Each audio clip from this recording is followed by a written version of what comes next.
मसीह के नाम से इस सवेरे के समय में मैं आप लोगों को धन्यवाद देता हूं। आज का उत्साहित करने वाला वचन जो अय्यूब की किताब उसके 42वें अध्याय के 10वें वाक्य में लिखा हुआ है। अय्यूब का पत्री 42वें अध्याय के 10वें वाक्य में उसमें इस प्रकार से लिखा हुआ है, जब अय्यूब ने अपने मित्रों के लिए प्रार्थना की तब यहोवा ने उसका सारा दुख दूर किया और जितना अय्यूब का पहले था उसका दुगना यहोवा ने उसे दे दिया।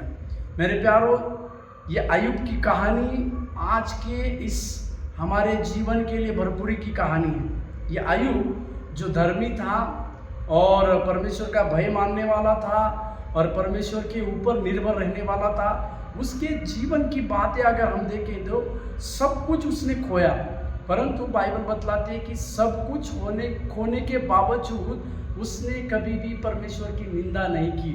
और साथ ही साथ इस 10वें वचन में अगर हम पढ़ते हैं तो जो मित्र उसके बारे में बुरा कहते थे, उसके लिए बुरी बातों को करते थे, उन्हीं मित्रों के लिए यह अय्यूब प्रार्थना किया।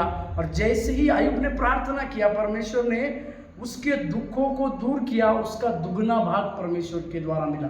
मेरे प्यारों, आज इस सवेरे के समय में प्रभु आपको और मुझको दुगना भाग देना चाहता है, परंतु क्या हम अपने दोस्त लोगों के लिए या अपने विरोधी लोगों के लिए प्रार्थना करने वाले हैं? इसके विषय में आज हमें सोचने की आवश्यकता है। यदि हमें परमेश्वर की ओर से दुगना भाग मिलना है तो हमें परमेश्वर के लिए, परमेश्वर के विरोध करने वाले लोग और अपने कई लोगों के लिए हमें प्रार्थना करने की आवश्यकता है।